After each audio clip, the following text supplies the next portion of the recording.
हमारा प्रताप तिवारी जो युवा के अध्यक्ष हैं, और एक छोटा सा ग्राम सभा है जमीरा, देवरिया जिले में जनपद में आता है, वो जमीरा के निवासी हैं, लेकिन कोरोना काल से लेके और अभी तक इस तरीके से संघर्ष करते हुए आए हैं कि युवाओं का देवरिया जिला का जान बन के आए। और 2022 का मुद्दा है इनका कि मैं विधानसभा चुनाव की तैयारियां, और युवा की जज्बा है, और युवा सारे कह रहे हैं कि 2022 में अंकित प्रताप तिवारी, हमारा एक ही नारा है, अंकित प्रताप तिवारी। आज हम मुलाकात करेंगे।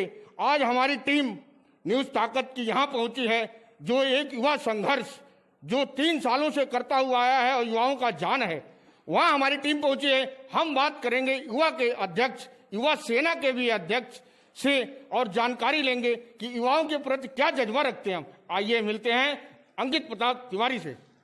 सर, जी नमस्कार। देते हुए पूरा बताइए। जी नमस्कार, मेरा नाम प्रताप तिवारी है, और जैसा कि मैंने एक संगठन को बनाया है 3 सालों से, युवा सेना नाम है।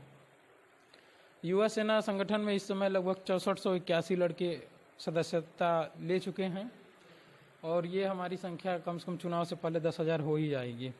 हम लोग पूरा प्रयास कर रहे हैं, हर दिन 40-45 या 60, कभी कभी 161, जिस दिन मेगा कैंप लगाते हैं उस दिन हम लोग करके ऐसे युवाओं की संख्या को, युवाओं को अपने साथ जोड़ते हैं, उनके दुख सुख में भागीदारी लेते हैं, हर प्रकार से उनकी मदद करते हैं। जैसे मान लीजिए कि अभी आर्मी की तैयारी चल रही थी युवाओं के लिए, हर ग्राउंड से बच्चे तैयारी कर रहे थे, उनके साथ हम हर चीज़ में, जैसे उनको मान लीजिए किसी भी प्रकार की दिक्कत हो रही है, जैसे कि किताब की दिक्कत है, कोई गरीब बच्चा है, किसी को रनिंग किट की दिक्कत है, किसी को जूते की दिक्कत हो रही है, अगर वो तैयारी कर रहा है या फिर यहाँ से बनारस जाना है आर्मी की दौड़ के लिए, तो अगर उनमें उनको अगर आर्थिक मदद चाहिए, जैसे किराए की दिक्कत है, वहाँ जाना है और आना है, तो उसमें कम से कम 600-700 रुपये तो यहाँ से लग ही जाएगा एक बच्चे को।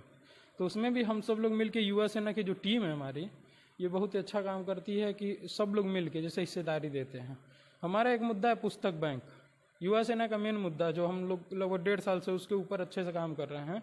उसमें जैसे मान लीजिए ये होता है कि जो लड़का 8 से पढ़ के 9वीं में गया, तो 9वीं में तो 8 की किताब पढ़ेगा नहीं, तो उनको हम सदस्यता देते हैं और उनकी 8 की किताब हम ले लेते हैं।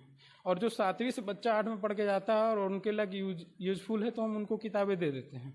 बाकी अगर किसी के भी घर में अगर किसी भी प्रकार की किताबें अगर यूजलेस पड़ी हुई हैं, जो उनके लिए यूजलेस हैं और जो उससे नीचे से ऊपर बढ़ रहा है उनके लिए यूजफुल हैं, तो वो किताबें हम उनको तक पहुंचाने का काम करते हैं। हम जो कमरे का दरवाजा बंद था और ताला लगा हुआ था, उनकी बॉडी को मोड़ते है, जैसे मान लीजिए उनको पढ़ाई में दिक्कत है, फीस की दिक्कत है, या फिर किसी प्रकार की अगर टीचर द्वारा, प्रधानाध्यापक द्वारा किसी तरह प्रताड़ित किया जा रहा है किसी दबाव में आके, तो उनके लिए भी हम लोग आवाज उठाते हैं। 336 विधानसभा में आप एक युवा है, 2022 की कैसे तैयारियां चल रही है, इसके बारे में भी आप बताएंगे। जी जरूर।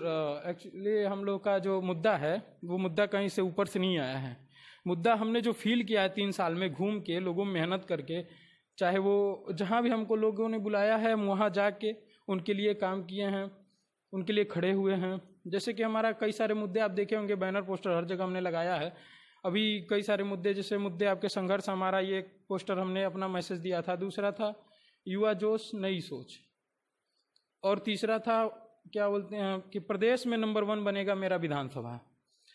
और जैसे बहुत सारे हमने बैनर पोस्टर लगवाए जो कि लोगों ने फाड़ना शुरू कर दिया, जैसे बिजली कटौती की मनमानी कब तक झेलेंगे परेशानी है, भविष्य की सोच मिनी स्टेडियम है, गरीबों को शिक्षा, बीमारों को इलाज, संकल्प ही प्राण है हमारा, प्राइमरी स्कूलों पर जोर, खुशहाली चारों ओर है, हर गांव में शुद्ध पानी, खत्म होगी बीमारी की कहानी है। इस प्रकार से कई मुद्दे हमने उठाए। जैसे अभी एक, जैसे हमने महामारी में देखा, कोरोना काल की महामारी में, कि एम्बुलेंस की बहुत ज़्यादा कमी थी। अगर मान लीजिए कि यहाँ पे लगभग रुद्रपुर विधानसभा, रुद्रपुर क्षेत्र में बहुत कम, तो मतलब 3 ही एम्बुलेंस इस समय एक्टिव हैं, और एम्बुलेंस की कमी बहुत ज़्यादा है। मेरे हिसाब से जो कि एम्बुलेंस की अगर सुविधा की अगर भरपाई की जाए तो हर 15 से 20 गांव पे एक एम्बुलेंस होना चाहिए। ऐसी हमारी सोच है, ऐसी हमारी युवा सेना की सोच है।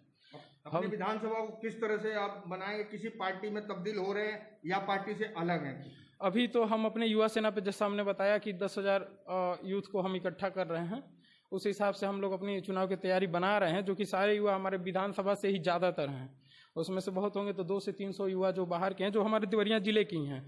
कुछ लड़के हमें फ़ोन करके कहते हैं कि भैया हम कुशीनगर से हमें सदस्यता दीजिए, हम भी युवा सेना का यहाँ पर गठन करें। तो हम कहते हैं देखिए हम अगर आपको वहाँ सुविधा नहीं पहुँचा सकते हैं तो इस वजह से हम आपको संगठन में अभी नहीं जोड़ रहे। जब हमारा ज़्यादा विस्तार होगा तो हम आपको जोड़ेंगे। तो जो भी हमारे सदस्य यहीं के हैं, अगर यहाँ किसी प्रकार की अगर थाने पे उनको दबाया जा रहा है, स्कूल में दबाया जा रहा है, हॉस्पिटल में उनको सुविधा नहीं मिली, तो हर जगह हम लोग पहुँच के उनकी मदद करते हैं।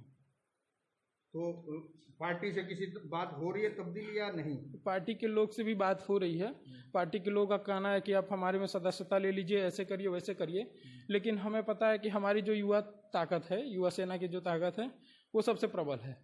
तो पार्टी में सदस्यता, अगर पार्टी के हमारे जो भी सदस्य हैं वो कहेंगे कि हाँ भैया इस पार्टी से गठबंधन करके चाहे जिस हिसाब से चुनाव लड़ना है तो लड़ने के लिए हम लोग उसे भी तैयार। नहीं तो हम लोग की तैयारी बहुत मजबूती से और बहुत अच्छे से चल रही है। पार्टी से तब्दील नहीं होता है किसी भी पार्टी से, तो क्या युवा सेना 2022 में चुनाव लड़ेगी अपने मुद्दे? बिल्कुल, कि जैसे कि हम लोग पहले पिछले 3 साल से तैयारी कर रहे हैं, तो पिछले आंकड़े के अनुसार हम लोगों को ये पता था कि 353 बूथ है रुद्रपुर विधानसभा में। अभी कुछ नए चेंज हुए कोविड का पालन करते हुए कि 1500 वोट पे एक बूथ बनता था, अब 1200 वोट पे एक बूथ बन रहा है। तो अब 373 बूथ के लगभग हो गया है। तो हम लोग उस पर भी हर बूथ पे अपना सचिव और वो क्या बोलते हैं बूथ अध्यक्ष, बूथ उपाध्यक्ष, हर चीज़ तैयार कर रहे हैं और खूब मजबूती से चुनाव लड़ने की मूड में है। बिल्कुल से एकदम लड़ा जाएगा और चुनाव जीता भी जाएगा। बहुत बड़ी बात बोली इन्होंने कि मैं किसी पार्टी से तब्दील नहीं करूंगा। अगर पार्टी आएगी तो बात करेगी तो मैं बात करूंगा, अगर नहीं बात करेगी तो मेरा